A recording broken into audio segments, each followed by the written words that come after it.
So I'm joined by a very expert panel here today.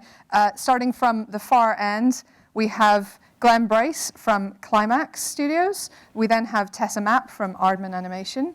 We have Tom Box from Blue Zoo. I have Omar Morsy, who's the Global Head of Recruitment at MPC. Anna Swift, who's Crewing and Talent Development Manager at Framestore, I believe. Then Allison Arnott, who's Admin and Finance Manager at Blue Bolt. And Henry Bull, who's Talent Coordinator at The Mill. So just so you know sort of who you're talking to, I was going to ask them all to kind of just very quickly introduce who they are, what their companies do, and so we can then go from there. So should we start with you, Glenn? Yep. So, my name's Glenn Brace. I'm the art director for Climax Studios. We've been going for about 26 years now. Massive focus on console development, and now a growing focus on VR. So, so games developers doing it and loving it. So, cool. Yeah, I'm Tessa from Aardman. I am the recruiter for the Cgi Department, which is fluctuates in size slightly. We're normally around 25 people, up to about 50 people. So that's our biggest, which was last year. Even though I'm a recruiter, I've only been recruiting the last year. Before that, I was a Cgi artist and graduated in 2003 from Bournemouth University. Not long after Tom. I'm Tom Box, co-founder of Blue Zoo Animation, and we do CG character animation for commercials and a lot of children's TV series. We've got about 140 staff at the moment, and we're also branching into more kind of interactive apps and virtual reality projects as well at the moment. Hi, I'm Omar. I head up the global recruitment for MPC Film. MPC's split across MPC Film and advertising. We've actually got someone from advertising here today, Paul Wilkes, if you want to go and speak to him. We're currently sitting around 2,000 staff across all of our studios, and the main studios that we're focusing on are Vancouver, Montreal, Bangalore, and London. And we're crewing up in all of those facilities at the minute, so after this it'd be great to hear from you guys on the stand. Hi, I'm Anna from the film recruitment team at Framestore. My role consists of recruiting artists into the company, but also looking after various different departments of artists, and also managing the runners, making sure they're being trained and making sure they're being promoted, as well as doing events like this. Hi everyone, my name is Allison. I'm the Admin and Finance Manager, so I essentially run the offices at Blue Bolt.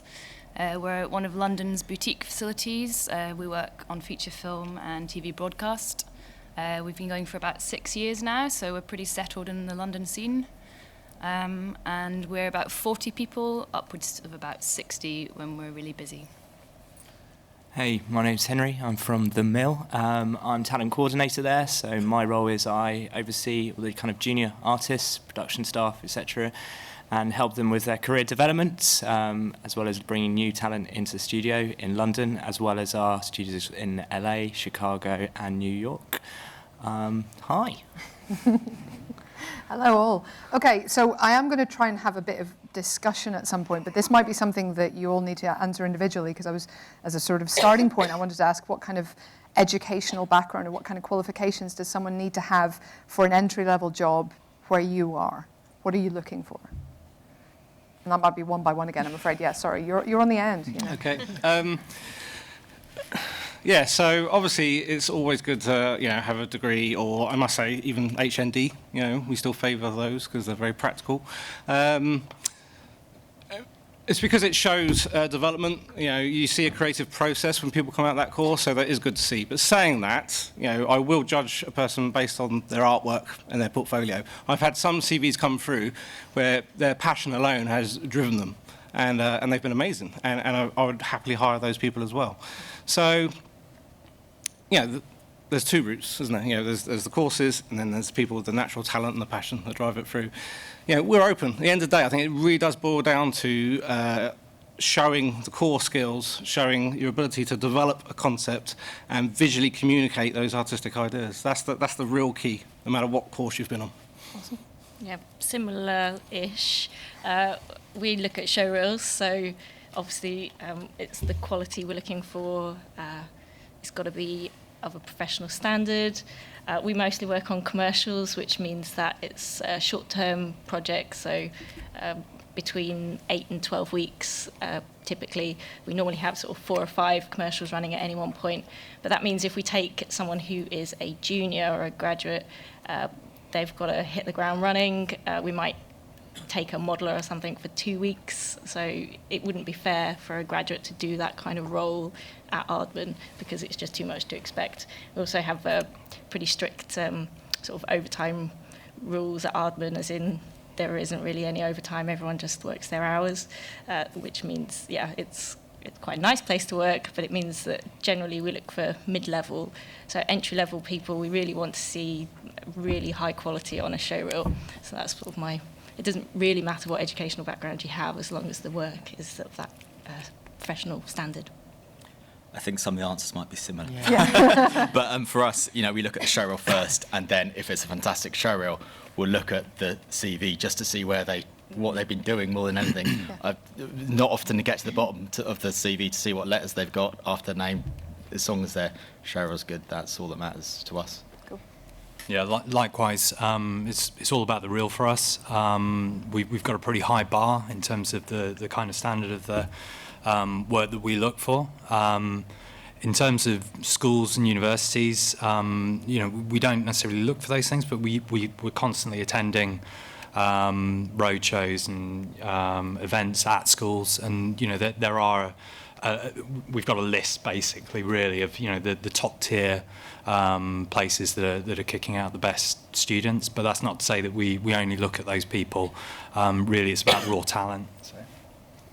I could just say exactly the same, but I will expand on that. It's showreel first that we look at Framestore. We do a lot of work with various different universities and colleges, and we've also been doing a lot of work with setting up apprenticeships as well. So we're really opening the door to different levels of education, as well as obviously taking people on that are self-taught or that have done like online training courses or courses such as Escape. So it really is varied, but it's all down to the reel and the skill that you have.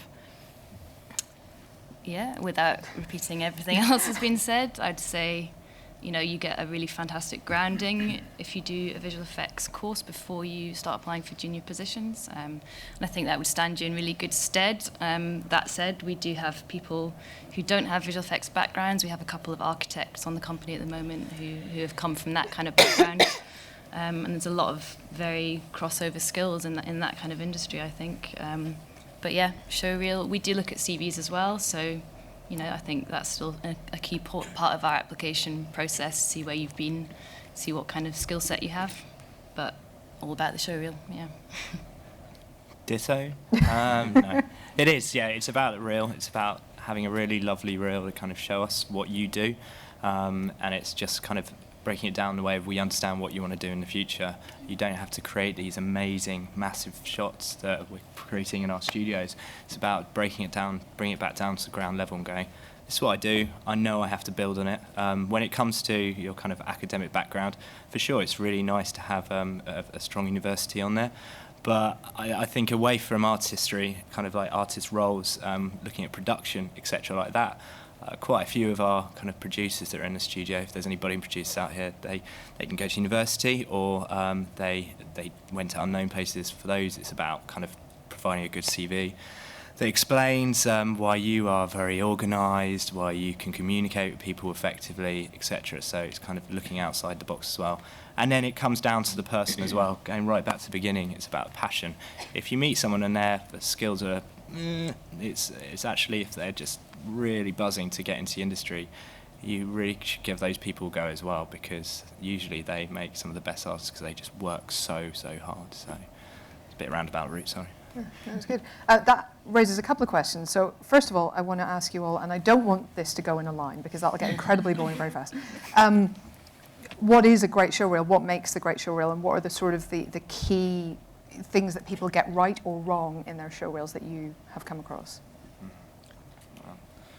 I'd say make it relevant to who you're applying for is the biggest thing, because, for example, if you're applying to be an animator at Blue Zoo, you'd want to have much more kind of like lifelike animation with more kind of cartoony character. But if you're going to a VFX studio, that wouldn't work for applying to there. So it's about making a reel that's bespoke for the role you're going for. And I think I've said that to about 20 people this morning already. Like the number one thing is that we're Aardman, and that you can see our work on our website, and what we want to see on a show reel is something that looks like Aardman could have done it, rather than looks like it came out of the VFX studio.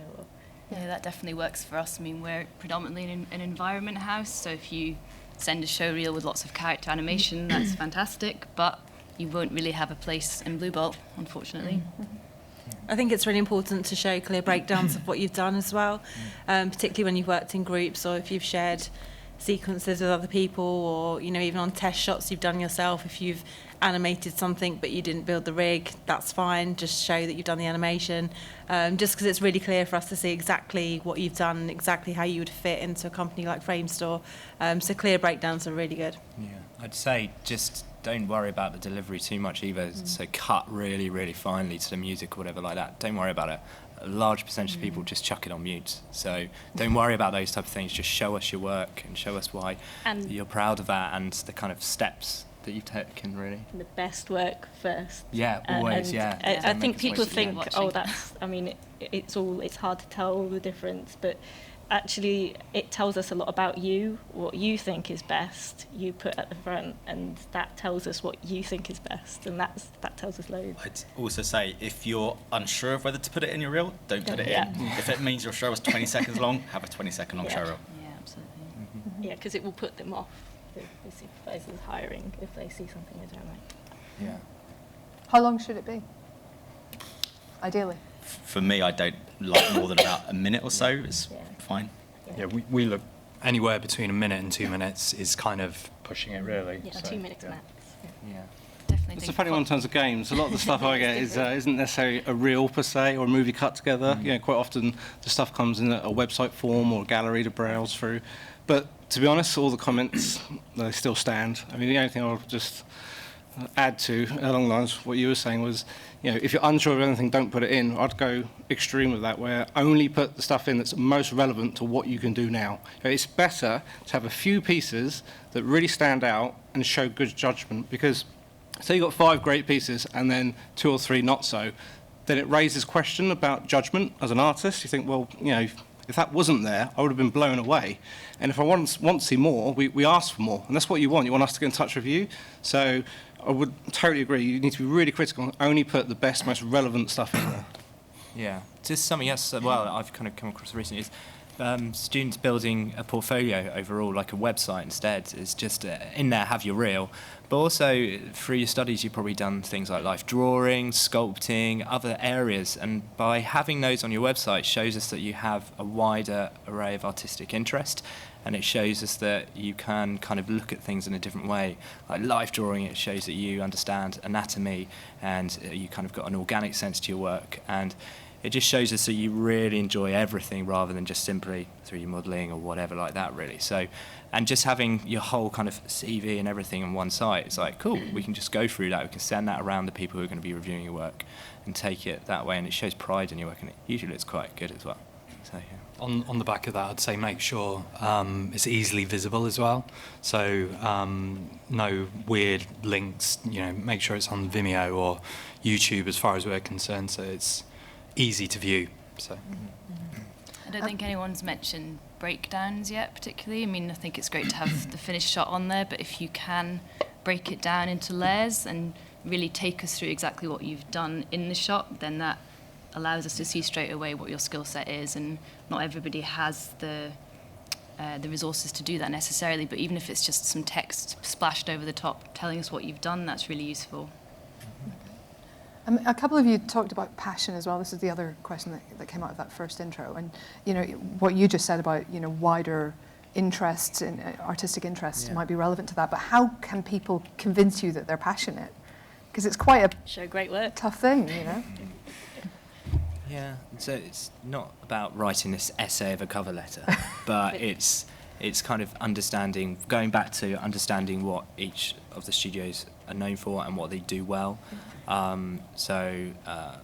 I don't know, it's kind of the simple things of not in your cover letter writing NPC instead of the mill or whatever like that, because that happens quite regularly. And we understand that you have to blast out cover letters, you want to apply for everywhere and everything, but kind of go, oh, look, I've been recently looking at your site, really loved the Chemical Brothers music video you did, or something like that, shows that you understand what we do and why you want to work for us and everything. And showing pride in this overall portfolio, kind of all of these different aspects to your work, really kind of allows us to go, all right, you've got it, yeah, you like it, it's like what we do and everything like that, really. So, but at the same time being a bit realistic as well, you know, if we're not hiring, or if we're only hiring, I don't know, senior creature modelers, and we offer you a junior modeler doing props, you know, being realistic about what you can achieve as well, and still being passionate, because we all know you've got goals, and obviously it's great to have goals, but sometimes you might have to start in a slightly different role if it means getting into a company and then growing with the company. So just having a bit of realism about what you can achieve also helps. I'd also say having a good body of work can show your passion, because if you say I'm so passionate about this, but all you've got to show for it is one image, then that can hint that it might not be as passionate as you might want it to be. And I think that you can show passion with sort of how interesting your work is as well. That if you've obviously really thought about how something looks, and like at Aardman, we like to see things that are different and inspiring and interesting. And we haven't seen that before. Or that's interesting looking. It's just sort of that having that something special about it, and you can't really put your finger on what that is until you see it, and then you go, oh. Yeah. I'd also, on top of that, say attention to detail shows, because if you just rush, a bit similar to like making sure you get the name right, because you get so many where you don't get the name right on the front of it, or they just CC it to every company. It's like if they can't spend 5 minutes writing a personal email, they can't be that passionate about doing it. But I think also the small things, like if you have a portfolio website, of making it look beautiful, because again, if you just look like you've spent 5 minutes hacking some website together, it's not going to come across very passionate. Okay. So have a good website and make it look good. What are the typical entry-level positions at your companies? I mean, let's all answer, but maybe not from Glenn this way. It just well, right across the board, and right now, we do take on graduates every year. You know, we go around the universities. You know, we do have our favourite courses as well, and we actively mentor those people in the knowledge that they'll probably find their feet in our studio, learn the certain skills to probably then go off elsewhere into the industry. So, and we totally embrace that. That's fine. That's how we set our company up. So our seniors, you know, a lot of their time is mentoring. That's their roles. That's what they're there to do. So with that in mind, you know, this year we are hiring from junior animators, specifically special effects artists. We've got more generalist roles and specific environment artist roles. The other thing is UI and front end, which is a funny one, goes back to that motion graphics. What is motion graphics? But a UI role is so much more than UI. You know, it's the marketing, the branding, all that stuff. We're looking for graduates in that space right now. So to be honest, yeah, we've got lots of smaller projects kicking off now, because what with VR coming on the scene as well as console, there's lots of new publishing partners, there's lots of new means of funding now. So we're seeing more smaller projects, which means things like UI, whether the project's big or small, you still need that UI focus. So some of the other roles are growing. So we're seeing the balance of our workforce is shifting in the last year compared to previous years. As we move away from just console development, you know, it's very much changing that dynamic. So, short version, across the board, we're hiring. At a mill, we've got a kind of two entry-level routes for juniors, which is internships, which we offer kind of a 12-week placement in the studio across all departments. That can be from design, or motion graphics, more traditional design areas, through to 3D, hardcore VFX kind of work to developers, etc. really, and especially going to what you're saying about VR and kind of immersive kind of entertainment. That's huge on us this year. That's what we were driving forwards. And then the other route is the old classic, which I think quite a lot of studios do, which is runners. I think, I'm not going to preach to the choir, but I think running is one of the best kind of areas to start in, really. It's where probably 60% of the mill kind of came from. Our founder was a runner, and he keeps on telling us that. With running, we bring you specifically in because we see a skill, but we just need to develop it a bit further and drive you forwards and make you ready to sit on a project or on a show, etc. And you've worked really hard in your degrees, courses, whatever, training.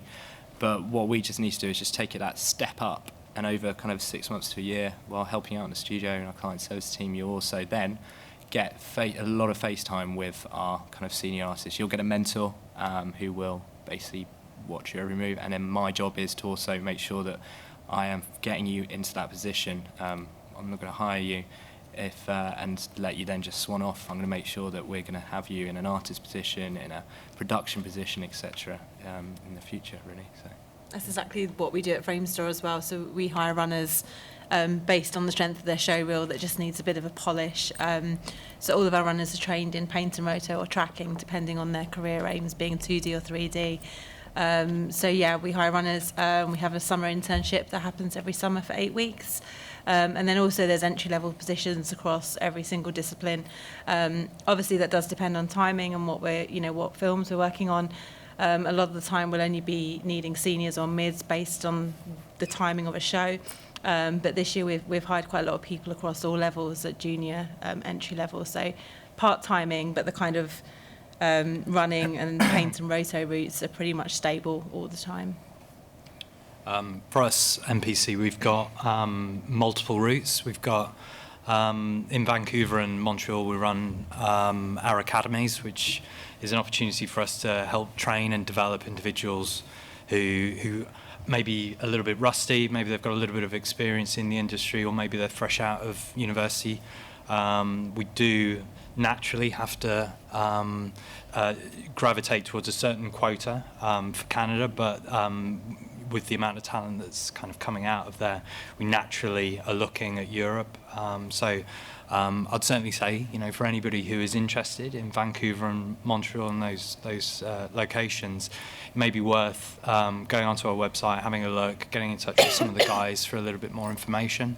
We've also got a speaker tomorrow, a guy called Andrew Schlussel, who's our head of training, and he'll be doing a bit of talking. He'll also be doing some overviews of, I guess, what to expect out of a reel, what MPC look for, and how we train and get people up to the level that all these guys are looking for. Like everybody else, we also do our internship. So we do an 8-week internship, which you may have seen some of the posters around, which gives individuals the opportunity to work in all of the different departments within MPC. So it gives people a rounded overview of what it's like to work within the whole business. And, those guys are working on, or they can eventually start working on some actual shots.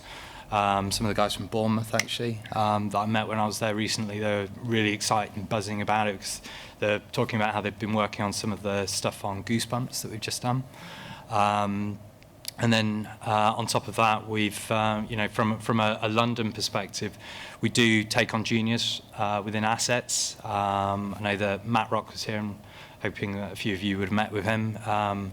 So, within those areas, we do take on junior people, but those areas are generally quite solid teams where they tend to have less fluidity in the needs of us needing to hire in at that level, but they do come up, so it's worth staying in touch. At Blue Zoo, we're kind of a bit different where we don't do runners. We prefer kind of more on the job training and learning through doing the job kind of all day long. Practice kind of makes perfect.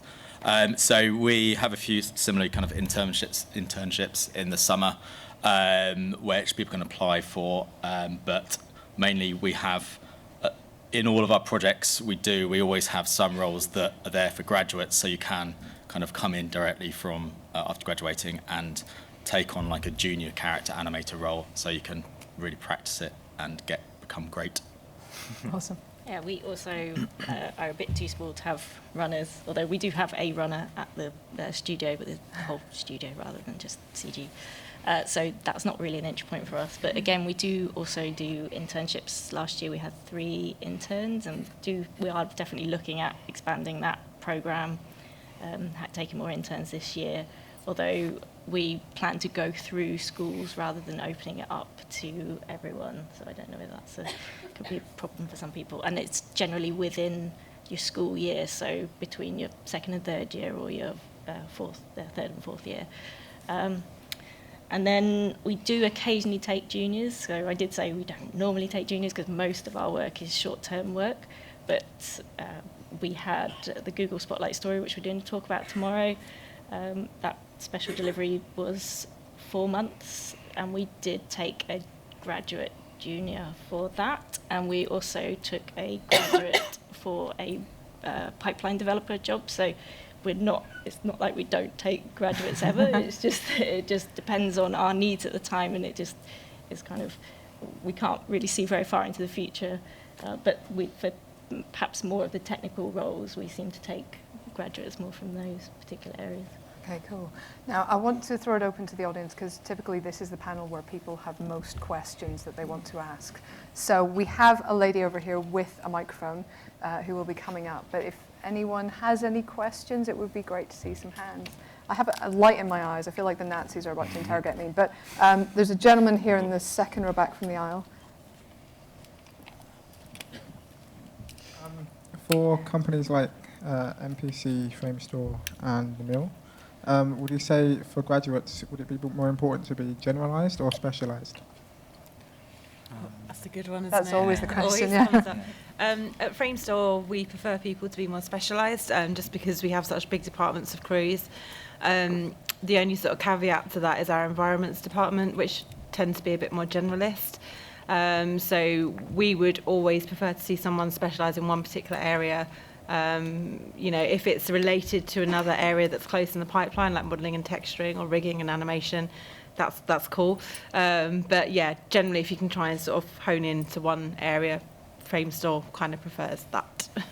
I'm pretty much everything she's just said as well, so for MPC. The Mill were a bit different because we could do commercials. So for us, it's a lot shorter term projects and a lot shorter term kind of turnarounds. So we look for more generalists, really. So we'd rather people come in and be able to help out across the board, especially in 3D. So someone's kind of modelling, we look at them to do the texturing, we look at them to maybe look into the lighting, and then we would switch onto the other side, kind of, then people will look at more look dev, the comp, etc. like that. So it does verge into 2D. We have 3 artists doing comp work as well. So for us, really like a generous approach. We obviously do have the more specialised, like the animation department, the rigging department, and things like that. But I like to see a well-rounded kind of generous junior, to tell the truth. Can I chip? I know this wasn't directed to to non-VFX stuff, but from my experience, I think what a good route, if you're not sure what to do, is say you specialise in one area, but you also do this, this, and this. So when someone's looking for a list and needing to find someone, you can kind of see, oh, there might be a good modeller, but they can also do, the other bits. So you're kind of like trying to cover both bases that way. Yeah, okay. I think we had a question, sort of middle, same side, back a little bit. Hi. I was wondering, of all the applicants, could you give me something like a percentage of how many people actually apply for a role versus how many people are actually good enough for that role? Can I answer this? Yeah. Or just because it's only because recently we put a job advert out for a junior visual development. We've hired it now, so this was another. Oh, I forgot to say about that one. That's an artist, so it's they are just doing the 2D side of things. So in a week, we're very careful to just post it once and take it down. So it was only up for a week. We had over 100 applicants. I stopped counting at 100, and of those, probably 20% were like really good, and then we interviewed 8, and then that was on Skype, and then we had 3 that we had in for a test. So they came into the studio and had to do work for us for 3 days. Wow. And then we hired one, and it was so tough to get that job. Yeah. But equally, just shows that how hard it is. I'd say for us, looking through the stuff we get, probably it's under 10% we'd offer someone a job to, and of that, it's about, I think of all applicants we get, I think about 2% get a job looking at the stats from our. I'd say for us, we generally have all of our positions advertised all the time. What we do is we develop pools of people. So even if we're not actively looking for those positions, you're on our site, and generally what the guys are doing is, when those opportunities come up, we're going through and we're divvying up the people, and we're everybody we feed back to, and we say, look, we will be in touch if something suitable comes up. So I guess my advice, as far as that's concerned, is do apply online. If you are updating elements of your experience, I'd say make sure you go into your system or the system and just update your details there, and maybe just drop the recruiters a note. In our team, we've got specific recruiters who look after every single department, and they're the people, if you're wanting to go after DMP, if you want to go after comp, if you want to go after lighting, they're the people that you want to form a connection with and develop that relationship. And I think if you can do that, you're kind of there, and it's half the battle. So. Okay. All right. Next question. I can see a hand on the aisle here. Hello. Hello. If one was to apply for a position, how long a time would you say is the time when we say, okay, they haven't replied, they don't want me? It completely depends on what projects are currently going on, because if you apply the day before you're recruiting, you'll get a reply pretty quickly. So for us, there's no set amount of time. That's probably not what you want to hear. But Yeah, on our website it says 12 weeks, and I'm the only recruiter for the Cgi department, so I'm the only person checking emails, and I only work 15 hours a week.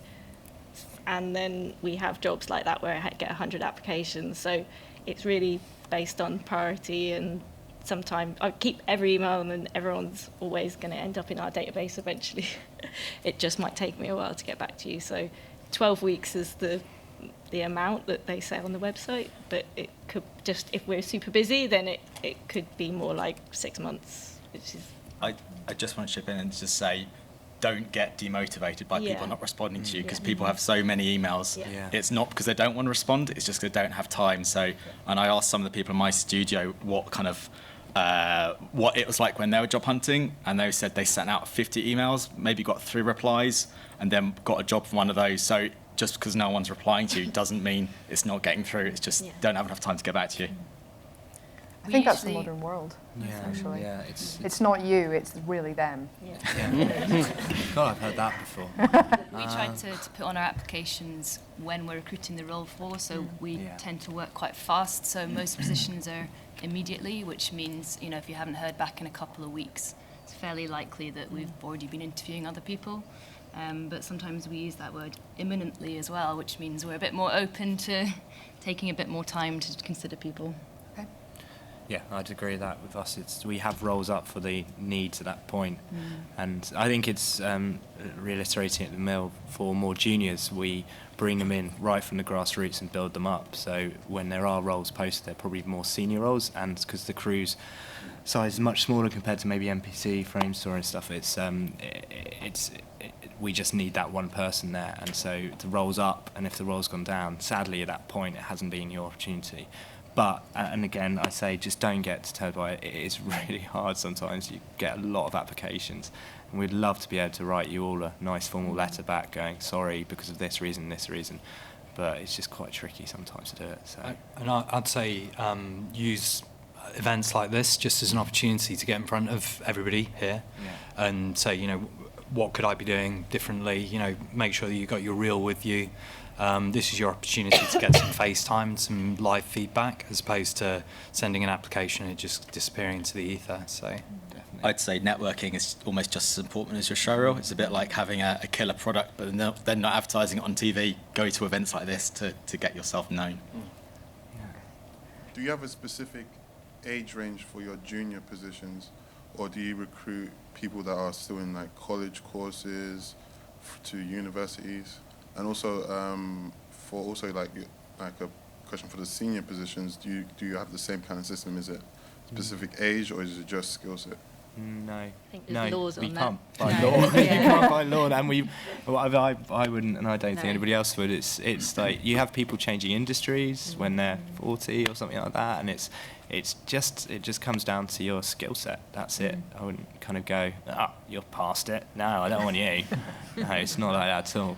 I mean, we've got people at Framestore that have been in the industry for, I don't know, 5 years, and they're at a senior level already because their skill set is so high. So we certainly don't operate by, you've got to tick this box before you get considered whatever level. It's all based on, how you perform on each show. But yeah, we have people that come into Framestore from, different industries that want a career change, or someone that's suddenly done an online course later on in life, and that's totally fine. It's still, it's always based on skill all the time. Awesome.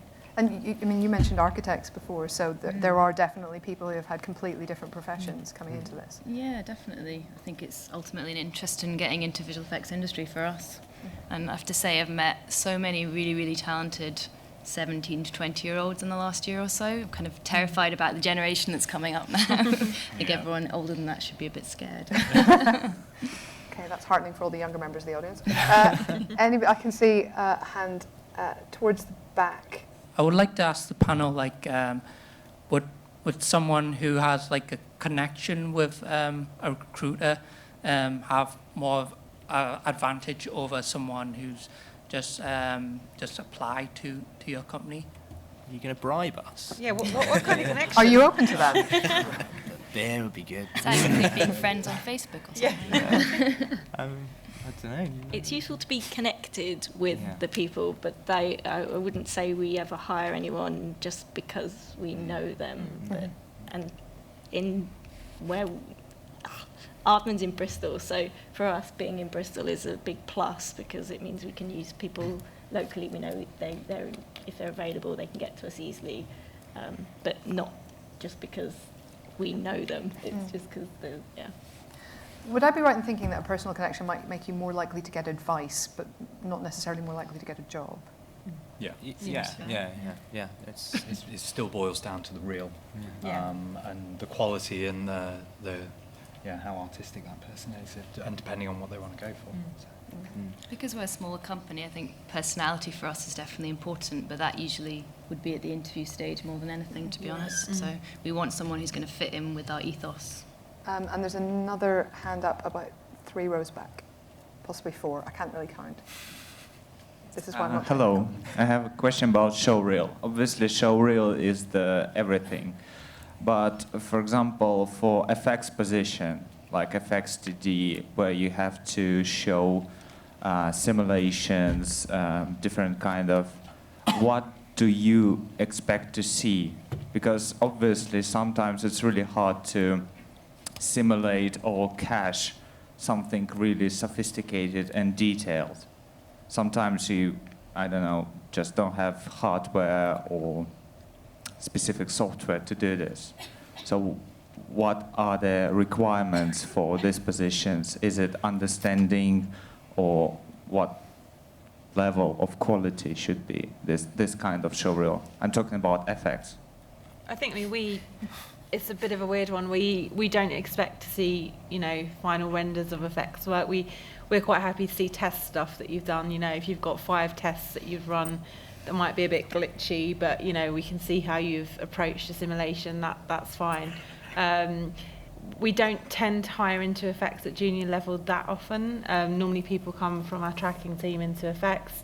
And they've normally done a bit of sort of in-house training beforehand, but we certainly would consider people that have just got test stuff that they've done that's not, not properly rendered out, just so we can see how you're approaching simulations. Yeah, we don't do a lot of effects, but when we do it, it's usually something quite innovative and sort of a bit different and interesting. So I think from our perspective, we just want to see something that is a bit different and a bit interesting. Yeah, I'd say that bit of ingenuity and creativity, so you get to see how you tackled the problem rather than just demoing the latest kit that can do nice simulations. Just another thing to add to that. I don't know how relevant it is, but obviously dealing in games, we have a focus on real time. So special effects, simulations, I mean, they're all very cool and awesome, and quite often we bake those out and turn them into animation. But actually, to echo what you said just there, you know, some innovation in the special effects doesn't necessarily mean the latest technology or simulation. You know, we do stylized games, cartoon games, graphic novel games, all sorts. So, and quite often the special effects in those lend themselves to some sort of 2D effects or 3D effects that actually present 2D, but you know, just with a clever shader. So, you know, having a variety of special effects is key. And the other thing, special effects is always a bit of smoke and mirrors, a bit of magic. So actually having those limitations, because it is real time, doing special effects for, say, a Samsung device as opposed to an Xbox One, that's a good spread and a good skill to know. Good special effects on low-end platforms is really hard, and you know, the games demand a lot of them. So, you know, it's not just the high-end simulation stuff or the stuff that all needs rendering, because again, when we're working real time, there's not a lot of rendering. So.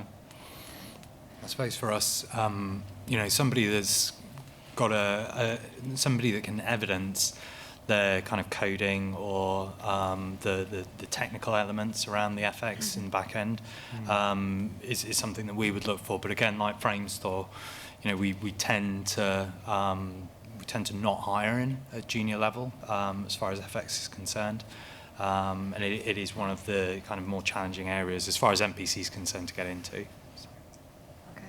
We have time for a couple more questions. I'm seeing no hands at all this side of the room. But these guys are much more excited. So in the blue shirt there. Hi everyone. I'm really interested in software engineering and research and development for special effects. Can you tell me how you go about getting into those kind of roles at entry level, and when, because you don't submit a reel for it, what's important in the application process for that? So, talking us through what languages you're coding in. And kind of wanting to, like, kind of in studios, they usually a first kind of role in R&D and everything is working as a QA. So kind of testing tools, etc., like that. Tool generation, like if you have used VFX tools before, like kind of creating very simple tools within that and doing walkthroughs on what you've done. But I think it's just getting down a piece of paper, I know this in Python, I can do this in C++, I'm trying to learn this, I understand these are the plugins for this is the cool aspects to it, really. I don't know. It's more a CV based then, I suppose. You can also have a show reel if it's doing R&D that's sort of a visual based R&D. So, yeah. I think we've got time for one last question. Yeah. Have we got any more questions up here? Oh, there. Hello. I have a question about the internships. I know a few of you said that you do them. Where do you stand on sort of paid or unpaid internships? And if they're unpaid, do you support accommodation? And do you think that's maybe a stumbling block for students or anyone that can't afford to kind of support themselves doing that? Internships aren't unpaid, are they? Our internships are paid and we support on our accommodation, so. I'm not sure it counts as an internship if it's not paid. Same in the mill, they're all paid. They have to be paid. I think legally you have to. Yeah. Minimum wage. If you don't want to be paid, it's fine. Or living wage. I think it's not called an internship if it's unpaid. Yeah. Okay, so we've run out of time, but just to finish up, I want each of you to tell me the best single piece of advice you've ever been given career-wise. Oh. No pressure. Do I have to go first? But we only have a minute. You don't have to go first, Darren, but if you can, that's awesome. Probably the key thing, and definitely something I've learned over the years, is no matter what you do, no matter how passionate you get about your direction, your art, or code, or whatever discipline you're in, you know, always be respectful of all the people you work with, you know, because they will come round again, you know, and if you're pleasant to work with, you know, those people will want to work with you again. And I think, you know, never lose sight of that, no matter how passionate you are about any idea. Yeah, good. This that was given to us, or like yes. what advice or we would give? Either, I don't mind. I don't know, that's tricky. You can answer. We can come back to you. Come back to me. I was going to reiterate that. Just don't piss people off and burn your bridges. Be nice, because the industry is not massive. So if you start making a bad name for yourself, it'll spread. All right. I'd probably just say don't give up. It's pretty obvious, but it is hard when you're at this point in your career. And I think you just need to kind of be tenacious and keep trying and keep making the amendments to your reel if that's what it takes, or getting out there and speaking to people. If you get the opportunity to work as part of a team, make sure that you learn how to work in a team, because certainly as far as the the big studios are concerned, and I'm sure some of the smaller places as well, you will be thrown into a team, and if you do piss people off, if you do rub people up the wrong way, then you will be an island, and probably won't be putting out the work that you want to put out. So that's probably one of the main reasons we get people to interview, to make sure they are nice and workable, and they can work as a team. Cool. Anyone else? I just say, you're in this industry for the rest of your lives or careers, and just take it easy for the first couple of years. Don't try and be a senior before you are. Just take it easy. It'll come to you if you work hard and strive forwards, and don't piss people off. But it's just remember you're here for a while. So you wouldn't walk into another industry and go, I want to be CEO or I want to be a senior now. You spend your time doing it. So just build yourself up, because you'll get there. It'll be all good. Just work hard at it. Okay. Anyone else? Yeah, just the fact that you have to really love what you're doing. We're not in it for the money. It's not just the job. It's more than that for most of us, I think. And, And network. And network. All right. Well, listen, I want to thank Glenn, Tessa, Tom, Omar, Anna, Allison, and Henry, and thank you all very much for your questions. And that's it for this panel. Thank you.